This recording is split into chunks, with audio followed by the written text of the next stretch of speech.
Joining me now to discuss this more is Sky News contributor Gary Hardgrave. Gary, who's going to prevail here? This is really a sign of the political realignment we are seeing in so many areas in this country and in the US, in the UK, where Labor, the Democrats, Labor in the UK are really abandoning their traditional supporters, the working class, the union workers, and preoccupied with the concerns of activists in the inner cities.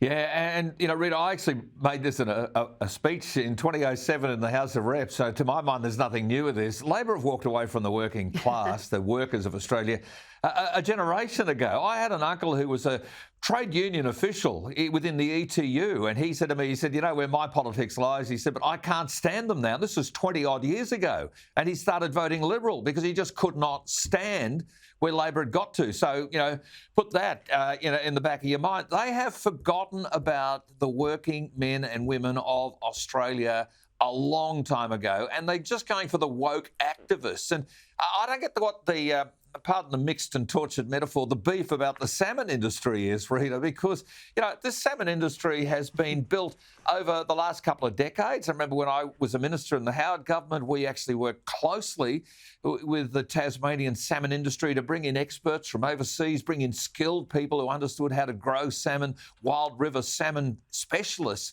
to actually give the salmon that's grown in Tasmanian rivers and waters the real edge that they've now got. And it's I think there's much more than hundreds of people impacted by this. There's literally thousands of people that are going to be hurt by this kind of decision. And, on top of that, there's all this new infrastructure that's been built into northern Tasmania, new port facilities, new airports, new flights. I mean, all these things that are happening, and it all comes because there's activity there. And the AWU is right.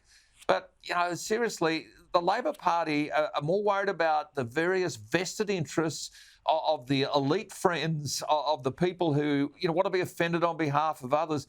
And by the way, the irony is they're all looking for salmon for Christmas because they don't eat meat, right? So they'll want salmon on their Christmas plate. And here they are killing off homegrown, Australian-grown, Tasmanian-grown salmon.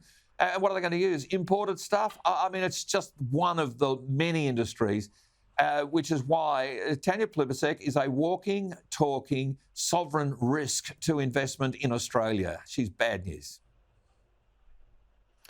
Wow, and we've got the whole other aspect there, the leadership tensions that exist between her and Anthony Albanese. That's a discussion for another day.